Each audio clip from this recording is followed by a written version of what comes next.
Oi pessoal, eu sou o de Brito Machado II e esse é mais um vídeo do quadro Direito Tributário nas súmulas do STF e do STJ. No vídeo de hoje trataremos da súmula 584 do STF e do seu cancelamento. O vídeo de hoje será sobre o cancelamento da súmula 584 do STF, que trata do imposto de renda, da incidência do imposto de renda e de uma questão de direito intertemporal relativa a ela.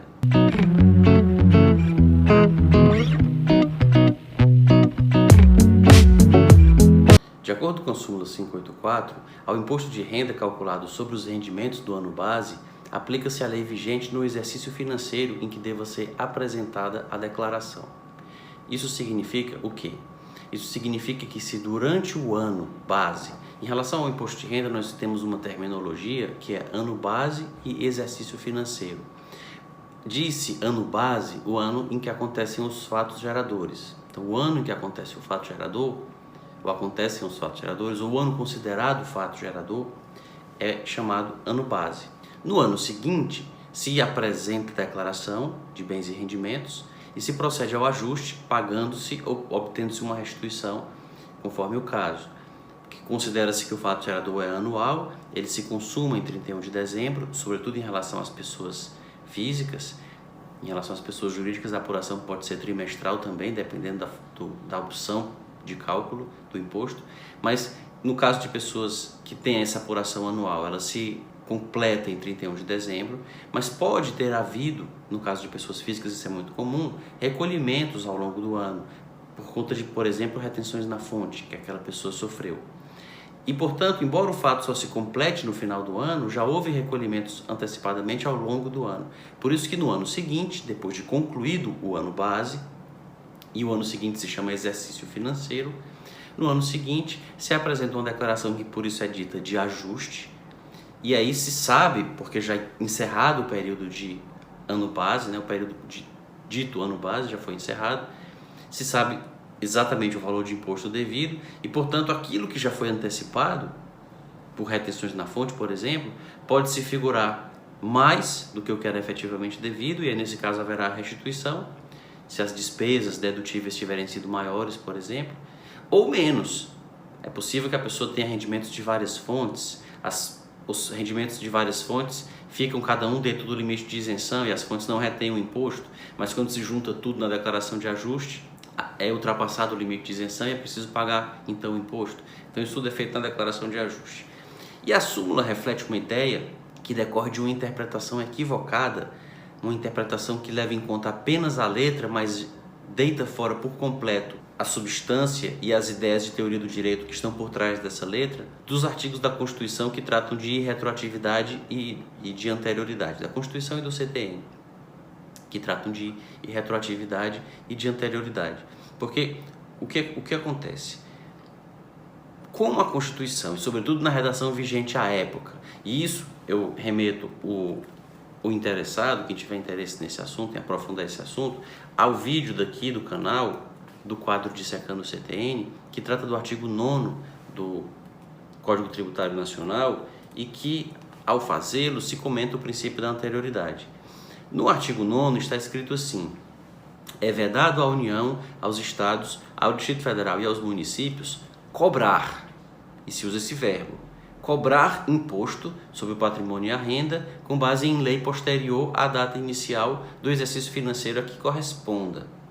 Então, com base no entendimento literal dessa disposição, o Supremo Tribunal Federal firmou o seguinte entendimento: se a lei é alterada ao longo do ano base, mas entra em vigor neste mesmo ano base, já pode haver a cobrança do imposto no exercício financeiro seguinte. E não há desrespeito à irretroatividade, porque o fato é alcançado enquanto ele está acontecendo. Tratar-se-ia de um fato pendente, nos termos lá do artigo 105 do CTN.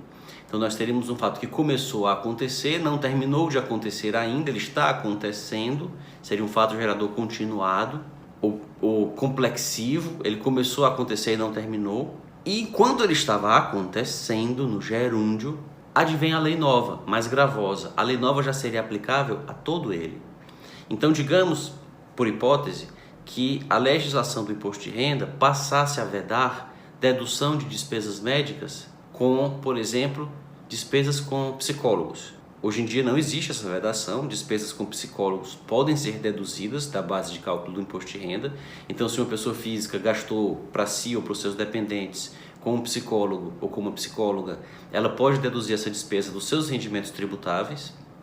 Mas digamos que no dia 30 de dezembro é publicada uma lei estabelecendo que não é mais permitida a dedução de despesas com psicólogos.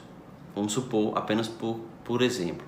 De acordo com essa súmula, já na declaração de imposto de renda do ano seguinte, mas relativa a esse ano base que estava acabando, já seria possível aplicar essa lei. Então, se no final de 2020 for publicada uma lei proibindo a dedução de despesas com psicólogos, já em 2021, na declaração que diz respeito ao ano base de 2020, essa restrição poderia ser aplicada. E aí se diz, mas há violação à irretroatividade. E a Receita diria, e o Judiciário acatou, não, porque o fato não tinha acabado ainda. E aí se fala, não, mas então há violação à anterioridade. E aí se invocava a redação, literalmente, constante do Código Tributário, que dizia, não, eu só não posso cobrar. Cobrar é que não pode. O tributo já é devido, só que eu só vou cobrar no ano que vem. Então, cobrar imposto com base em lei posterior à data inicial do exercício financeiro. E aí então a Receita Federal dizia, não, a restrição só veio no finalzinho de 2020, mas eu só vou cobrar em 2021. E em 2021, a lei já vai ter atendido a anterioridade. Então, com base nessa visão, o Supremo editou a súmula 584, que é uma lesão completa à ideia de segurança jurídica e de previsibilidade. O ano está acabando e, por isso, se repararmos, várias leis que tratam de imposto de renda, se nós examinarmos a Lei 8383 de 91, se nós examinarmos a Lei 9.430 de 96, diversas leis que tratam da legislação tributária federal e que versam sobre imposto de renda, elas são sempre dos últimos dias de dezembro, 30, 29, 31 de dezembro, para já ser aplicada, vejam só, em relação ao exercício financeiro seguinte, para a entrega da declaração do ano seguinte em relação a esse ano que estava acabando. Essa súmula, portanto, sempre foi muito criticada pela doutrina e agora o STF, julgando o recurso extraordinário 159.180, ele finalmente cancelou essa súmula. Ele já havia julgado um recurso anterior com repercussão geral e já havia dito que a súmula não se aplicava. Mas ele fez isso deixando uma janela em aberto para mudar de ideia, porque ele falava assim, ela não se aplica porque nesse caso o imposto de renda tem razões extrafiscais. E porque ele tem razões extrafiscais, eu não vou aplicar a súmula. Então ele deixou em aberto a janela para continuar aplicando em outros casos. Ele falou, estou só fazendo um distinguish, mas a súmula ainda é em tese aplicável. Agora não, agora ele cancelou a súmula e ele fez isso muito acertadamente. Por quê? Porque a anterioridade, na verdade, como explicado no vídeo sobre o artigo 9º do Código Tributário, é uma vacatio legis obrigatória. Quando se diz que tem que ser aguardado 90 dias ou o ano seguinte, não é apenas para que se proceda ao ato de cobrança. Quando a Constituição e o Código Tributário Nacional usam a palavra cobrar, eles usam a palavra no sentido impróprio, no sentido coloquial. Não se trata apenas do ato de cobrança. Vejam que nada adiantaria proibir apenas a cobrança no mesmo exercício financeiro, se a lei já pudesse incidir e tornar devido o tributo, adiando só o momento de cobrar para o ano seguinte, mas cobrar em relação àqueles fatos que já aconteceram. Quando, por exemplo, a Constituição diz ser vedado cobrar tributos em relação a fatos geradores ocorridos antes do início da vigência, ela não está se referindo só à cobrança, é a própria incidência sobre esses fatos que não pode acontecer. Quando ela fala que não pode cobrar no mesmo exercício financeiro, ela não está adiando só o momento da cobrança, ela está adiando o momento da incidência. Do contrário, seria possível publicar hoje uma lei que dissesse devidos tributos em relação a fatos geradores que acontecessem agora em 2020 e adiasse apenas o ato de cobrança. Não só vai ser cobrado no ano seguinte, mas sobre fatos que estão acontecendo em 2020.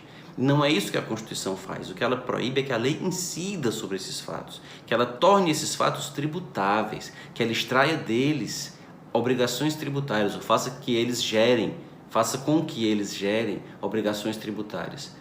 Então, a anterioridade deve ser vista, como explicado no vídeo sobre o artigo 9º, como uma vacatio legis obrigatória. E como vacatio legis obrigatória, se a lei só estará apta a incidir a partir do ano seguinte, ela só pode alcançar o ano base seguinte.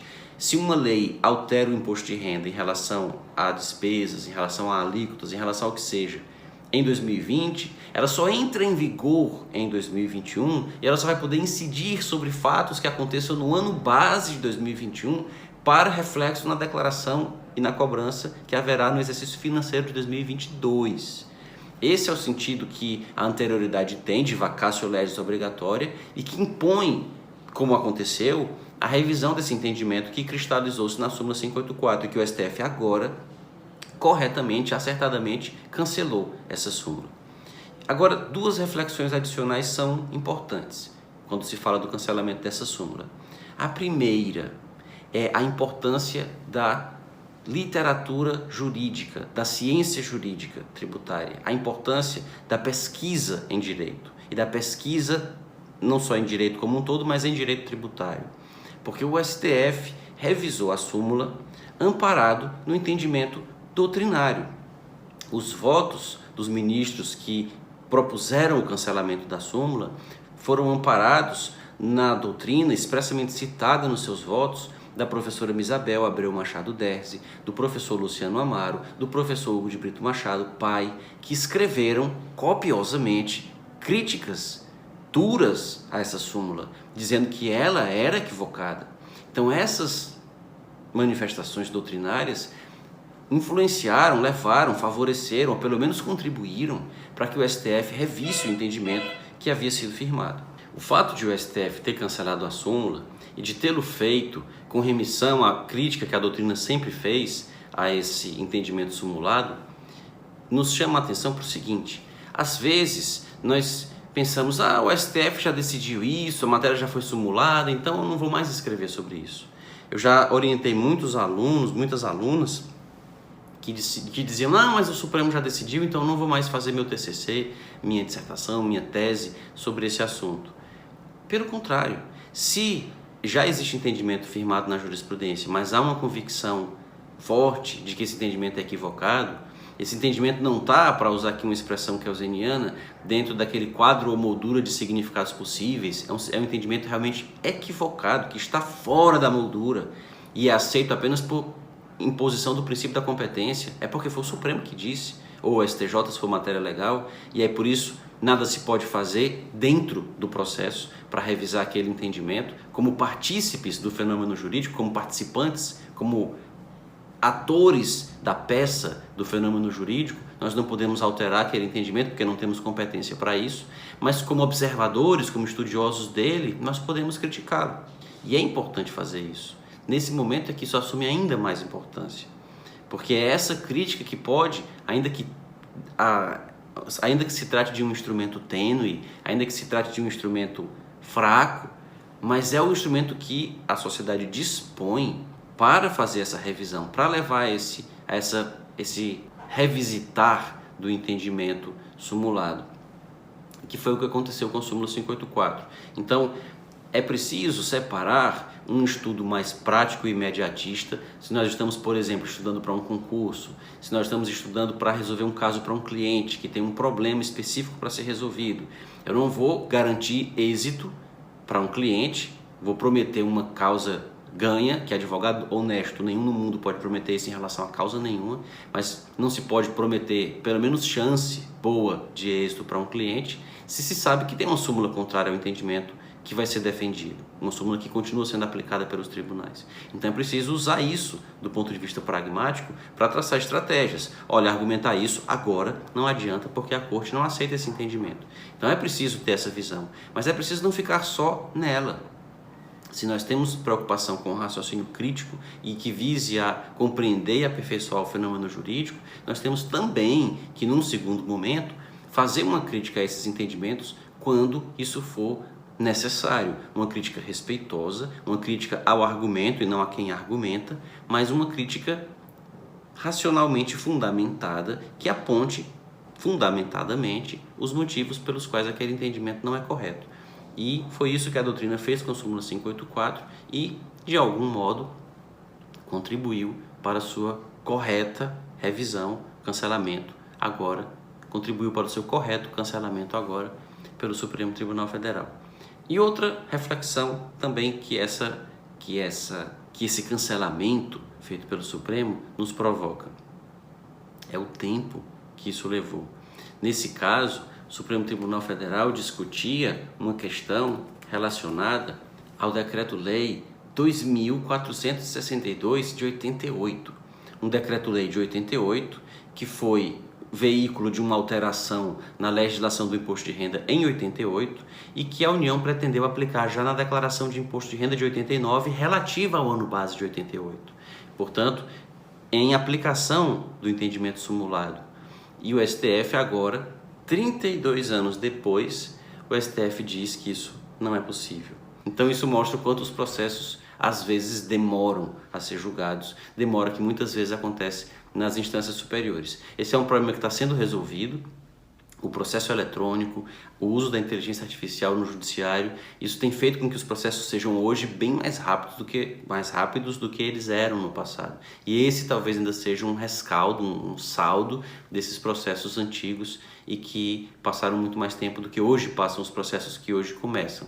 Mas não deixa de suscitar uma reflexão do quanto às vezes a jurisprudência demora para ser firmada, quanto ela demora para dar resposta para os problemas que são colocados perante o judiciário para ele resolver.